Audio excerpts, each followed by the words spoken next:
Welcome to study 24 Udaipur. आज की इस एमसीक्यू सीरीज में हमारा पहला प्रश्न देखिए, अर्थव्यवस्था में साख का सृजन कौन करता है?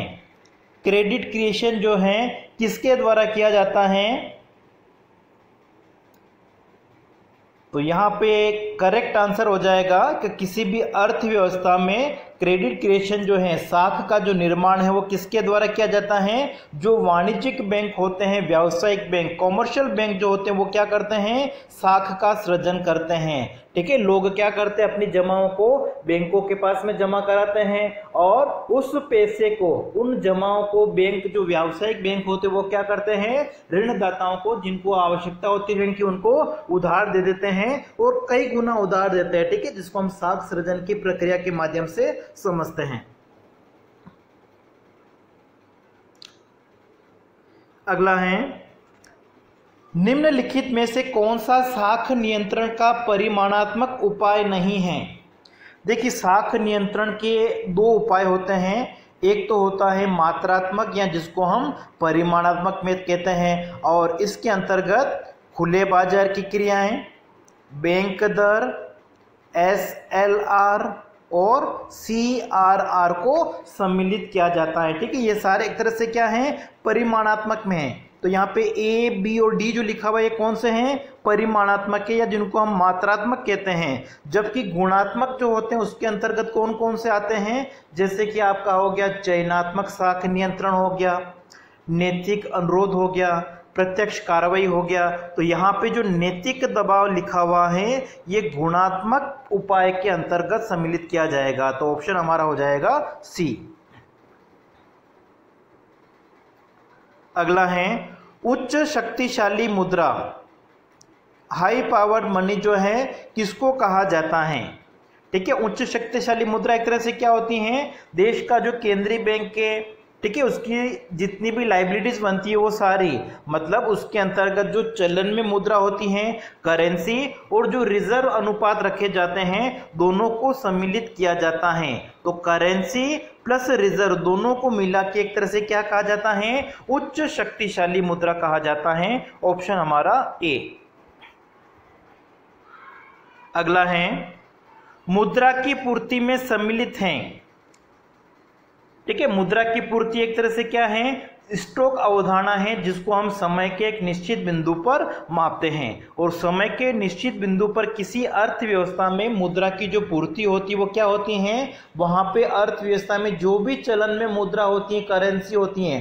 भारत के संदर्भ में जैसे देखिए, करेंसी नोट और सिक्के जो भी चलन में है, ठीक है, जो किसके द्वारा जारी किए जाते हैं? केंद्रीय बैंक या रिजर्व बैंक के द्वारा, जिनको हम क्या कहते हैं? मौद्रिक प्राधिकरण कहते हैं। तो मौद्रिक प्राधिकरण के द्वारा जो भी करेंसी जारी की जाती हैं, प्लस उसमें हम जो मांग जमाएं होती हैं, जिनको हम आवश्यकता के समय निकाल सकते हैं, इन दोनों को मिला के एक तरह से क्या कहा जाता है? Supply of money. ठीक है, तो करेक्ट आंसर हमारा हो जाएगा ऑप्शन D। अगला है, एक मुद्रा की दूसरे मुद्रा के रूप में कीमत। ठीक है, एक मुद्रा की दूसरे मुद्रा के रूप में कीमत का मतलब क्या हो गया?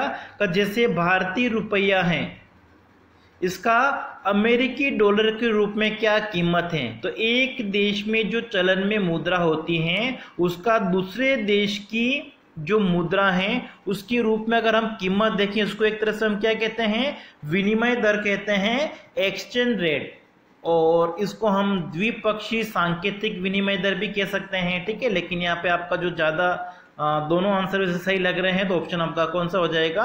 D। ठीक है, बाकी विनिमय दर भी सही है।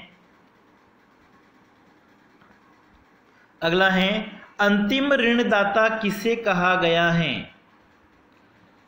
ठीक है, अंतिम ऋणदाता का मतलब कि जैसे जो व्यावसायिक बैंक होते हैं उनको नियंत्रित करने का जो कार्य है, उनको लाइसेंस देने का जो कार्य है, वो केंद्रीय बैंक या भारत के संदर्भ में RBI के द्वारा दिया जाता है। और इन व्यावसायिक बैंकों को जब तरल धन की आवश्यकता होती है, तो इन्हें बाजार से अगर कहीं प्राप्त नहीं हो रहा है तो अंतिम रूप से क्या करते हैं, रिजर्व बैंक से उधार लेते हैं, और इस कार्य को हम क्या कहते हैं, अंतिम ऋणदाता का कार्य कहते हैं। ठीक है, अंतिम ऋणदाता का जो कार्य वो किसके द्वारा किया जाता है, भारतीय रिजर्व बैंक के द्वारा।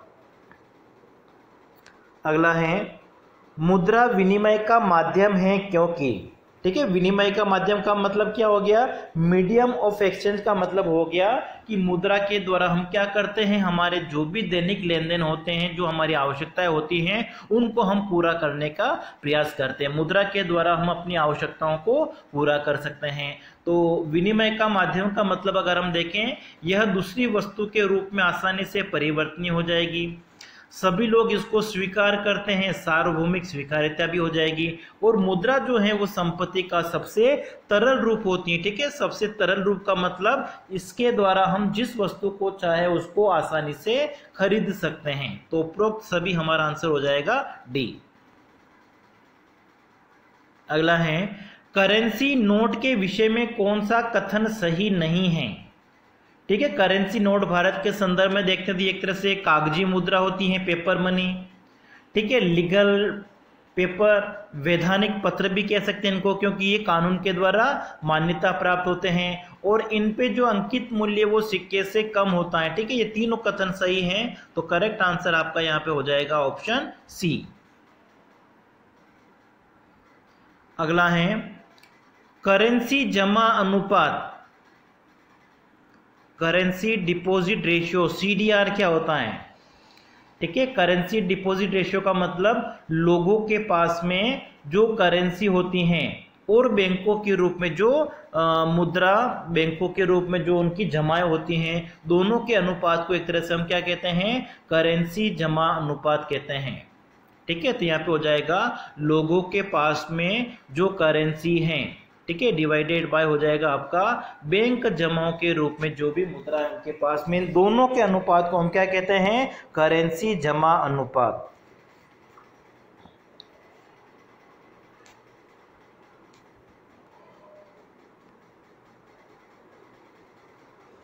अगला देखिए, मुद्रा के प्राथमिक कार्य के अंतर्गत निम्नलिखित में से किसे शामिल किया जाता है। ठीक है, मुद्रा के कार्यों को हम मुख्य रूप से दो भागों में बांट सकते हैं, प्राथमिक कार्य और द्वितीयक कार्य। इसके अलावा इसके आकस्मिक कार्य भी होते हैं, लेकिन जब हम प्राथमिक कार्यों की बात करें तो मूल रूप से मुद्रा जो होती हैं वो किसी वस्तु की कीमत कितनी होगी, उसका मूल्य कितना होगा, उसको मापती है, जिसको हम क्या कहते हैं, मूल्य का मापक कहते हैं। और दूसरा, वस्तुओं का लेन देन करने के लिए इसका मुख्य रूप से प्रयोग किया जाता है तो विनिमय का माध्यम। तो विनिमय का माध्यम और मूल्य का मापक ये दोनों प्राथमिक कार्य के अंतर्गत आते हैं। तो करेक्ट आंसर हमारा हो जाएगा ऑप्शन सी, ए और बी दोनों कार्य जो है वो प्राथमिक कार्य हैं।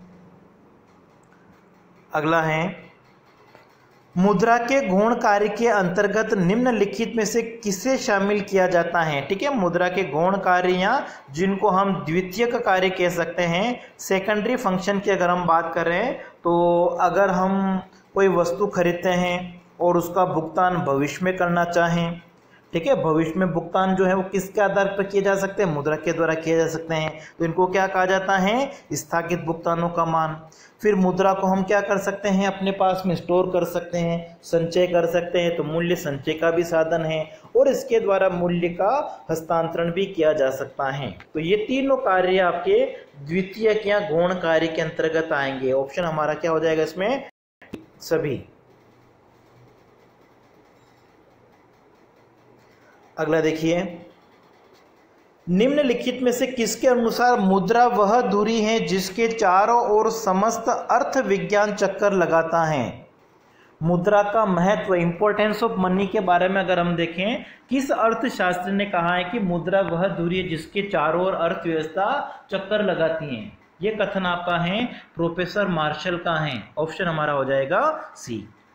ठीक है, प्रोफेसर मार्शल ने मुद्रा के महत्व को स्पष्ट करते हुए कहा था कि मुद्रा एक ऐसी दूरी है जिसके चारों ओर अर्थव्यवस्था चक्कर लगाती है, मतलब पूरा अर्थतंत्र, जो भी आर्थिक क्रियाएं होती हैं वो सारी किसके साथ में संबंधित होती हैं, मुद्रा के साथ में। अगला है निम्नलिखित में से किसके अनुसार मुद्रा वह वस्तु है जिसे सर्वग्राह्यता प्राप्त है? मुद्रा की देखिए अलग अलग डेफिनेशन दी गई हैं। जैसे हार्टली विदर्स ने कहा था कि मुद्रा वह है जो मुद्रा का कार्य कहे। नेप ने कहा था कि मुद्रा कोई भी वस्तु जो राज्य के द्वारा मुद्रा घोषित कर दी जाती है उसको मुद्रा कहते हैं। जो सर्वग्राह्यता प्राप्त है मतलब जिसे सभी लोग स्वीकार करते हैं, ये परिभाषा किसकी है? सेलिगमैन की है। अगले हैं, निम्नलिखित में से किसके अनुसार मुद्रा वह वस्तु है जो विनिमय के माध्यम के रूप में सामान्यतः सर्वग्राह्य हो और साथ ही जो मूल्य संचय का कार्य करती हो? देखिए मुद्रा की कोई एक फिक्स डेफिनेशन नहीं होती है। मुद्रा के जो कार्य होते हैं उन कार्यों के आधार पर हम उसकी परिभाषा देते हैं। तो ये जो कार्यों के आधार पर ये परिभाषा दी गई हैं वो किसकी होनी चाहिए? क्राउथर की होनी चाहिए। ठीक है, क्राउथर के अनुसार अगर हम देखें तो मुद्रा क्या होती है? जो विनिमय के माध्यम के रूप में सभी लोगों के द्वारा स्वीकार की जाती हैं और मूल्य संचय का कार्य भी वो करती हैं। अगला है, अंग्रेजी शब्द मनी लैटिन भाषा के शब्द मोनेटा से बना है। ठीक है, मोनेटा जिसका अर्थ होता है धन की देवी, और इस मनी शब्द का जो अर्थ होता है वो बिल्कुल सिंपल सा है, वो क्या होता है? मुद्रा। अगला है, मुद्रा के आकस्मिक कार्य के अंतर्गत निम्नलिखित में से किसे शामिल किया जाएगा? ठीक है, मुद्रा के जो कार्य होते हैं एक प्राथमिक कार्य होते हैं, द्वितीय कार्य होते हैं और तीसरा जो वर्गीकरण आता है वो आता है आकस्मिक कार्य। ठीक है, जिसमें हम ऋणों का लेन देन करने के लिए प्रयोग करते हैं। साख का आधार हो सकता है। अर्थव्यवस्था में आय का वितरण लाभ के रूप में, ब्याज के रूप में। ठीक है, तो वो होता है आपका सामाजिक आय के वितरण का आधार होता है। पूंजी एक तरह से हम तरल रूप में जो रखते हैं वो एक तरह से ये होता है। तो उपरोक्त सभी जो कार्य हैं वो किसके अंतर्गत आएंगे? आकस्मिक कार्य के अंतर्गत। अगला है, मुद्रा वह वस्तु है। तो मुद्रा की परिभाषा में हम मुद्रा के कार्य को ले लेते हैं कि जो मूल्य का मापक हो और विनिमय के माध्यम के रूप में प्रयोग की जाती हैं, विनिमय के रूप में सभी लोगों के द्वारा स्वीकार की जाती हैं। तो इन तीनों को हम मुद्रा की परिभाषा में सम्मिलित कर सकते हैं। तो करेक्ट आंसर हमारा ऑप्शन डी। अगला देखिए, निम्नलिखित में से श्रेष्ठ मुद्रा। ठीक है, श्रेष्ठ मुद्रा क्या होती है? जिसमें टिकाऊपन का गुण होता है, वहनीयता पाई जाती है, उपयोगी होती हैं। तो ऑप्शन हमारा हो जाएगा डी। अगला है, निम्नलिखित में से कौन से मुद्रा के दोष हैं? तो मुद्रा से लोगों के मन में प्रलोभन आ जाता है, वर्ग संघर्ष होता है, ऋण व्यवस्था जो होती है उसको प्रोत्साहन मिलता है। ऑप्शन हमारा इसमें हो जाएगा डी। फिर मुद्रा के कार्य हैं, अभी हमने देखा था कि मुद्रा के द्वारा हम मूल्य निर्धारण या जिसको हम क्या कहते हैं मूल्य का मापक होता है, विनिमय का माध्यम होता है। फिर इसके द्वारा हम क्या कर सकते हैं? मुद्रा को स्टोर भी कर सकते हैं, संचय कर सकते हैं। ठीक है, तो संचय का जो कार्य है वो भी मुद्रा का ही है। तो उपरोक्त सभी हमारा आंसर। अगला है, मुद्रा के प्रमुख कार्य। ठीक है, वही है मूल्य का मापन हो गया, विनिमय का माध्यम हो गया, मूल्य का संचय होगा। ये सभी मुद्रा के कार्य होते हैं। नेक्स्ट है, साख नियंत्रण के प्रमुख उद्देश्य निम्नलिखित में से कौन से हैं? ठीक है, अर्थव्यवस्था में जो मौद्रिक प्राधिकरण होता है, केंद्रीय बैंक, भारत के संदर्भ में जैसे हम देखें रिजर्व बैंक क्या करते हैं? अर्थव्यवस्था में साख का जो नियंत्रण है उसको करने का प्रयास करता है। तो साख नियंत्रण के जो उद्देश्य होते हैं वो क्या होते हैं कि अर्थव्यवस्था में वस्तु एवं सेवाओं की कीमतों में वृद्धि नहीं हो, मतलब कीमतों में एक तरह से स्थिरता बनी रहो। जब कीमतों में स्थिरता बनी रहेगी तो हमारे आर्थिक विकास की जो गति है वो क्या होगी? तेजी से बढ़ेगी। तो कीमतों में स्थिरता स्थापित करना ये साख नियंत्रण का उद्देश्य है। इसी तरीके से उत्पादन एवं रोजगार को बढ़ाने का प्रयास भी किया जाता है और साथ ही साथ विदेशों के साथ में, विदेशी करेंसी के साथ में हमारे देश की जो कीमत है जिसको हम विनिमय दर कहते हैं वो भी एक तरह से स्थिर बनी रहें। तो ये सभी साख नियंत्रण के उद्देश्य होते हैं। ऑप्शन हमारा डी। अगला है निम्नलिखित में से कौन सा कथन सही है। बैंक दर वह दर है जिस पर केंद्रीय बैंक देश के व्यापारिक बैंकों को ऋण देने के लिए तैयार होता है। बिल्कुल सही है। ठीक है, केंद्रीय बैंक या जिसको हम पुनर्कटौती दर भी कह सकते हैं, डिस्काउंटिंग रेट। ठीक है, तो केंद्रीय बैंक के द्वारा जो ऋण दिया जाता है वो किसको दिया जाता है, केवल कॉमर्शियल बैंकों को, व्यापारिक बैंकों को, और जिस दर से उधार देगा उसको हम क्या कहते हैं, बैंक दर। तो पहला कथन हमारा सही है। दूसरा है बैंक दर और ब्याज दर दोनों के बीच में अंतर होता है। बिल्कुल ये भी सही है, क्योंकि बैंक दर क्या होती है, केंद्रीय बैंक जिस दर से व्यापारिक बैंकों को उधार देता है उसको हम बैंक दर कहते हैं, और ब्याज दर क्या होती है, व्यापारिक बैंकों के द्वारा जनता को जिस दर से उधार दिया जाता है वो आपकी ब्याज दर होती है। तो दोनों अलग अलग अंतर होता है, तो दोनों कथन हमारे सही हैं। तीसरा है बैंक दर केंद्रीय बैंक की पुनः कटौती दर है, ये बिल्कुल सही है। तीनों कथन हमारे यहाँ पे सही हैं, उपरोक्त सभी।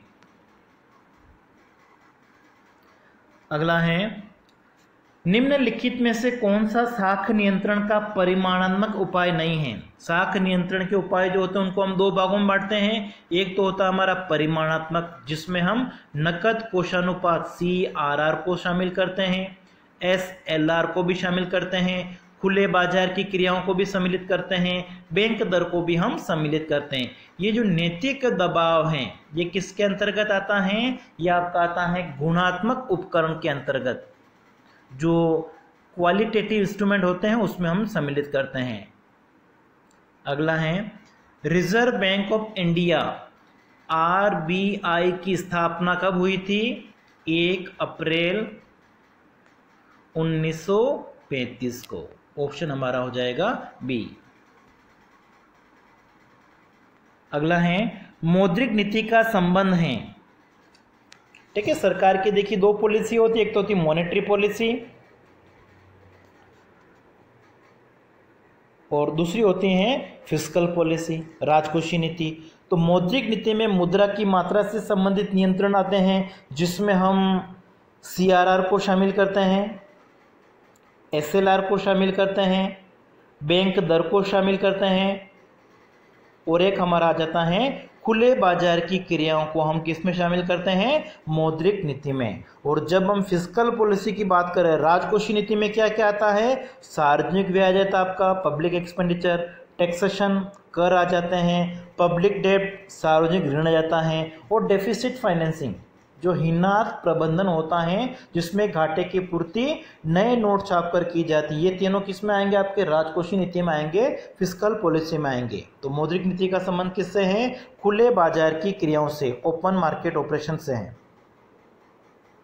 अगला है देश में कागजी नोट जारी करने का कार्य कौन करता है।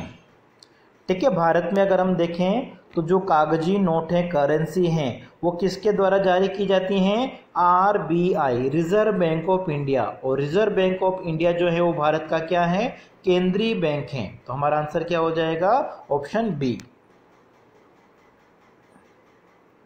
अगला है केंद्रीय बैंक साख नियंत्रण करती है। ठीक, केंद्रीय बैंक साख नियंत्रण के लिए दो उपाय अपनाती हैं।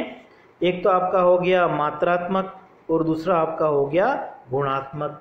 ठीक है, मात्रात्मक में कौन कौन से आ जाते हैं आपके, खुले बाजार की क्रियाएं, बैंक दर, CRR और SLR। तो ये सभी उपकरण जो हैं वो साख नियंत्रण के द्वारा लिए किए जाते हैं। और गुणात्मक में आपका चयनित साख नियंत्रण हो गया, नैतिक अनुरोध हो गया, प्रत्यक्ष कार्रवाई हो गया। ठीक है, इनको हम किस में शामिल करते हैं, गुणात्मक में। फिर हैं केंद्रीय बैंक सरकार के आर्थिक परामर्शदाता के रूप में कौन सा काम करता है। सरकार को सलाह देता है, आर्थिक नीतियों के निर्माण में देता है, अवमूल्यन की जो नीति होती है उसके संदर्भ में दे सकता है, जो व्यापारिक नीति होती है ट्रेड पॉलिसी उसके बारे में हो सकता है। तो करेक्ट आंसर किसमें क्या होना चाहिए, ऑप्शन डी होना चाहिए।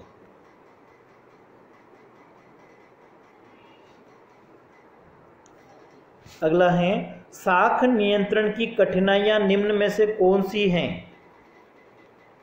ठीक है। साख को नियंत्रित करने के लिए बैंकों के द्वारा जो ऋण दिया जाता है उसको तो कंट्रोल कर लिया जाएगा, लेकिन उसके द्वारा उसके अलावा अन्य स्रोतों से जो ऋण होता है उसको कंट्रोल करना एक तरह से मुश्किल होता है। सभी बैंकों के ऊपर नियंत्रण करना वो थोड़ा कठिन होता है। साख के अंतिम उपभोग पर नियंत्रण का अभाव, ये सारी कठिनाइयां एक तरह से साख नियंत्रण के अंतर्गत आती हैं। ऑप्शन हमारा डी। और अंतिम प्रश्न है, इसका आंसर आपको कमेंट बॉक्स में देना है। भारतीय रिजर्व बैंक का राष्ट्रीयकरण कब हुआ? ठीक है, नेशनलाइजेशन ऑफ आरबीआई। देखिए, स्थापना हुई थी 1 अप्रैल 1935 को, लेकिन स्वतंत्रता के बाद में इसका राष्ट्रीयकरण कब हुआ है, इसका आंसर आपको कमेंट बॉक्स में बताना है। और फिर जब हम नेक्स्ट वीडियो में हम देखेंगे तो इसका आंसर मैं आपको नेक्स्ट वीडियो में बता दूंगा।